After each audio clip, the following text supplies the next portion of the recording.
we haven't had a chance to talk about the Oprah interview with Meghan Markle and Prince Harry last night. Right. And okay, so here's the first thing I want to talk to you about it, what I think is really interesting. I'm gonna put it in perspective in terms of ratings, and then I want you to guess how well they did. Okay. So the Golden Globes, remember the Golden Globes last week? 1.5 share. Right. 18 to 54. 6.9 million people watched that Golden Globes. It was the lowest rated of all time. The one with Tina Fey and Amy Poehler doing it from opposite sides of the country. Okay, so that's the low, 6.9 million, which is actually a lot of people if you think about it. The top rated shows in the United States, ready? So the top rated shows, obviously this is network television because Oprah did this on network television. So let's compare apples to apples. All right. Okay. The top 5 top rated shows. This Is Us has 11.2 million viewers on a regular basis, and that's what they had this week. Chicago Med, Chicago Fire, Young Sheldon, they're all in like the 11.5, 11.6 when they're not in range. rerun.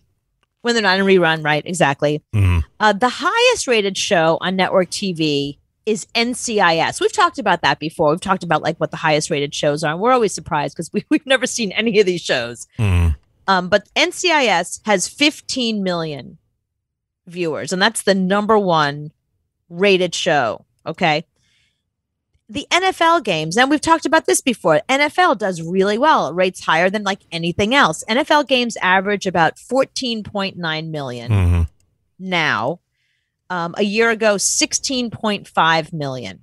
So let's take it at its highest. 16.5 million people watch NFL games this time of year when it was at its peak. I want you to guess how many people watched Oprah interview Meghan Markle and Prince Harry for 2 hours. Okay. What channel was it on? CBS. It was on CBS at 8 o'clock? From 8 to 10.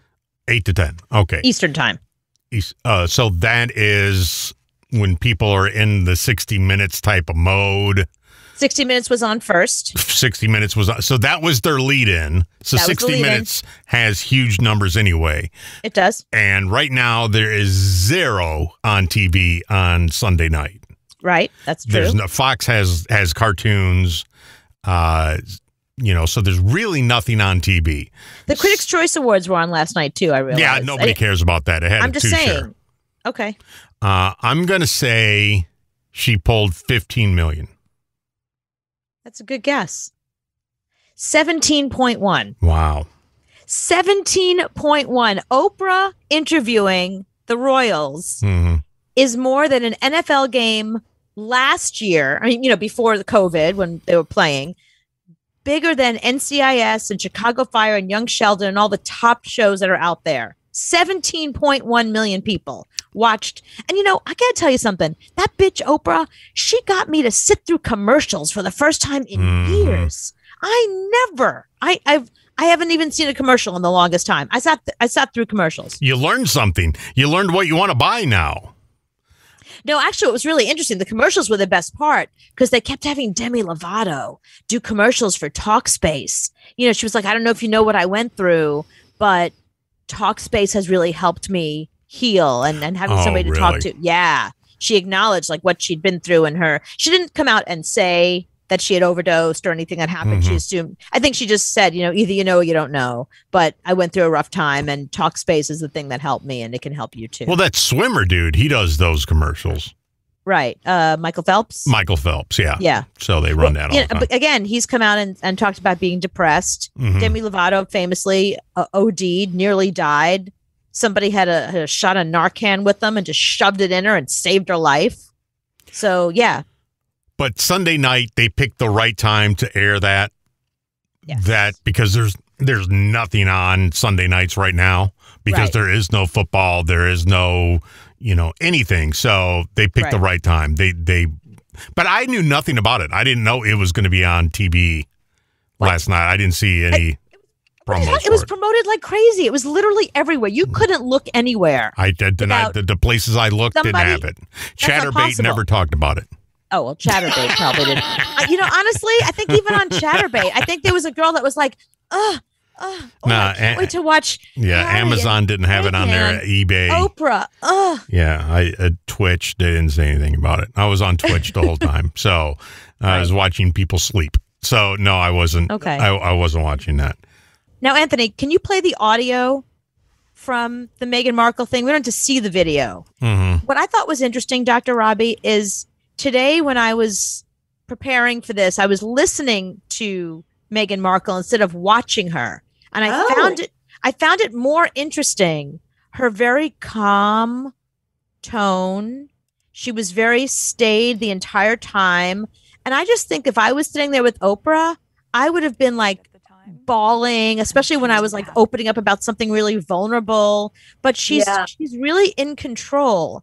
And I thought that was interesting. So let's play a little bit of that. And then I'd love for you to comment on what you think was going on there. And ashamed to have to admit it to Harry, especially.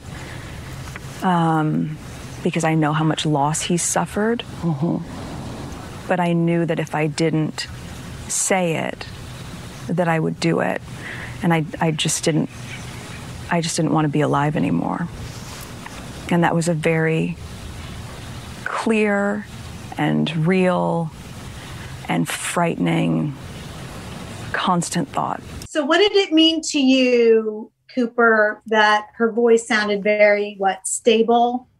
Yeah, I mean, I don't know. I guess maybe she's come to the point in her life that she contemplated suicide. She's dealt with those feelings, and now she can talk about it like it's something that's in the past. Mm-hmm. So maybe that's why she was calm, because it's like, I mean, I've heard women talk about horrible things that have happened to them, but they talk about it like you and I are talking to each other because it just becomes a fact of their lives. Yeah. And I guess I was expecting, it's still pretty raw and pretty recent, and she's still having issues with the royal family. So I think I was expecting more of like a moment where, I don't know. What did you think? What I wish, but so I hear things in two ways. Number one is obviously an expert who comments on these things, and more importantly, first as a therapist. So I'm always interested in what's not being said, because I think there's what's being said, which is interesting, but sometimes what's most important is not what's being said. And I wish that Oprah would have said, well, when did you get therapy? Are you in therapy now? What helped you go from feeling suicidal to feeling more empowered? I would have liked to hear that answer. And I think it would have been very helpful to the audience. Of course, it's helpful to say, I had a mental health issue and I wanted to get treatment. That's wonderful. But then when did you get the treatment? What kind of treatment? Are you still in treatment now? Are these feelings that you still have? Mm-hmm. I would want to know that. And I did get the feeling that Meghan truly did feel like a victim, and that she was being victimized, and wanted to say all the things she felt she couldn't say. Mm-hmm. And obviously had a lot of feelings. Listen, it must not have been easy to be in a country that's not yours, have an idea of what the fantasy would look like versus the reality. And what we know is that there's always a big difference between fantasy and reality. I was joking with one of my friends, and she's like, I would love to be a princess. I was like, me too. I would wear my crown everywhere while working out. It wouldn't matter. But the reality is there are a lot of rules. Yeah. And I don't like a lot of rules. I like to rebel against rules. Right. And she was in a situation where she was never going to have the status as Kate or William. And the kind of that fractured black and white thinking in the press where Kate is all good and she could never be that person must have been very disturbing. But I think what probably, and when you become a parent, this is felt even more intensely than you feel for yourself. If you feel your child is being maligned or given a different status, that's something that's like a deal breaker. No, but we discussed this before you came on. It wasn't that Archie wasn't being given the status of prince. He is not in line to be a prince. That's not how it works. In 1917, we talked about this earlier, George V made a very specific edict for who is a prince and who gets the Royal Highness title and who doesn't. And if you're not in a succession, if you're not in line to be king ever, you're never a prince. I mean, Prince Philip wasn't a prince. He had a fight to get the prince title. Yeah. Seriously, he wasn't a prince. And so what I read is exactly what you're saying, that when Prince Charles becomes King Charles, he could reverse that decision because changes, who's next in line. But I think it was more of who gets protection. So I think when they were in England, they had protection. And when they moved away, they did not. And that was a real issue. Or they wouldn't get the same kind of protection. I don't know. It's all a little confusing. But she got her truth out. And what I find even more fascinating is after the interview, the polarization. So we thought polarization just happened with politics. Oh, no. I think that Meghan is a very polarizing figure in the sense that there are people that are very pro her. Right. And there are people that are very against her. And I get the sense that nobody is changing their mind. Right. Yeah. I thought it was interesting. The people that were, I just thought everybody supported her. I thought everybody was going to be like poor Meghan. And I was reading at least my friends, everybody who was tweeting that I was looking at was like, poor Meghan. I can't believe she's been through this. Wow. She's speaking her truth. I was shocked at all the people that were like, what a liar. I was like, whoa, I didn't even think that was. Well, there were a couple of things, for example, and maybe you can identify with this more than me, Cooper, but I mean, in America, we know about the royal family. And a lot of people in my generation, we were madly in love and looked up to Princess Diana. I know that my wedding dress was a copy of hers, and although we didn't know all the details, there was a lot of American interest.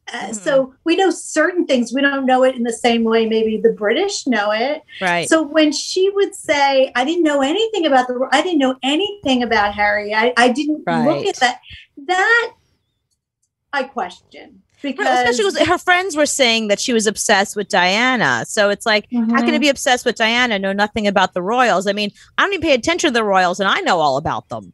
Yeah. Yeah. So I think that there were things that were said, and Megyn Kelly was interviewed on ITV with, Piers Morgan, who's been kind of obsessed in demonizing Megyn. Yeah, he really doesn't like her. Yeah, as a result of a personal insult. But what Megyn Kelly said was that she was very good at positioning herself in a positive way. And so there definitely is a desire to be loved there and be seen as good. And she definitely wanted that she wanted that type of affection and love coming at least from her own country. And that was clear as well. Right. But it's not really her country, meaning us. Right. Yeah. Right. Yeah. Okay. Because the British are probably never going to warm to her because she's sort of an outsider. And what I really feel sad about, I really felt that Harry was being honest and was sharing his truth, as he understood his truth to be. And what is sad to see is that this is a real family. And when you see the destruction of relationships or no going back, that's very sad. It's sad for everybody involved. Right. Anthony, did you have any questions? Or I didn't even see it until today. I just saw the highlights. And I they didn't show it in England until today. Yeah. So I'm wondering what the backlash is going to be from the Queen and the family on that end when they finally see it. My main takeaway was I can't wait to be interviewed by Oprah so I can talk shit about my boyfriend's family. Like, that's going to be awesome. I can't wait to just like throw them all under the bus. Who's going to have the last word? But nobody ever knows what goes on behind closed doors. And I do think the royal family would benefit by helping people acclimate and adjust. Just because they're good at being adjusted, people need help. And I think that would serve them well in terms of engendering even more loyalty within the family. That's David coming in behind me. But what was I going to say? I got thrown off here. No, about you're saying like how, being There's a guy behind you. There's somebody behind you in your house. Watch out. There's somebody behind you in a mask. Somebody just broke into her house while we were sitting here. I don't want to freak you out. I was thinking about Prince Charles walking her down the aisle and showing up for her and being so lovely to her mother. It was obvious. And even Meghan talking about the Queen being so wonderful and warm to her and giving her jewelry. You know, I'm easy. You give me jewelry, I'll be I know. Give me some pearl earrings. You're my best friend. I'll be your friend. Pearls. Right. So I don't know that I could do that, but you know, she's her own person, and let's see how it plays out, because you know the public is fickle, and at the end of the day, you are left with your own reality. Right. That's true. Well, I think it's 2021 outside of that castle, but I think inside that castle, it's still 1821. So I wonder what's going on inside that castle tonight. Wow. Well, you know, it must be devastating. Devastating, because, you know, Kate was presented in a very different way than we hear about or see. We heard some racial undertones, which I believe, and we saw that developing as it was happening. You know, I guess the question I have: can the royal family be canceled? If they're so stable, how can one actress from Suits take them down? You know what I mean? If you're so stable, well, she's doing it right now. I'm saying that's what I mean. So obviously they're not all that stable. I guess I don't know. It's just, I was trying to explain to my boyfriend's like, I don't really get the whole royalty thing. I'm like, think of it like this. It's as if we had to suddenly start funding Tom Hanks and Rita Wilson. Okay, so that's the thing that I always felt when I was in England. I was like, I don't understand why the English people are okay with paying taxes to somebody else who lives in, you know, a palace when they don't. Like, that would rub me the wrong way. But it brings in a lot of money to their country. That is the appeal. And so, you know, there is value in having a royal family for England. Right. That's a good point. Thank you so much, Dr. Robi Ludwig. Thanks for having me. We love having you on. It's so great. And we love watching you on TV all the time. And I can't wait for you to come back, because we have so much more to talk about. And, you know, I want to get into, next time you come on, your book, This Age, Your Best Age Is Now. Yes. Because what choice do we have? Right. I love that. So that'll be our next topic. Thank you so much, Dr. Robi Ludwig. Thank you for doing our show. Bye, guys. Have a good one.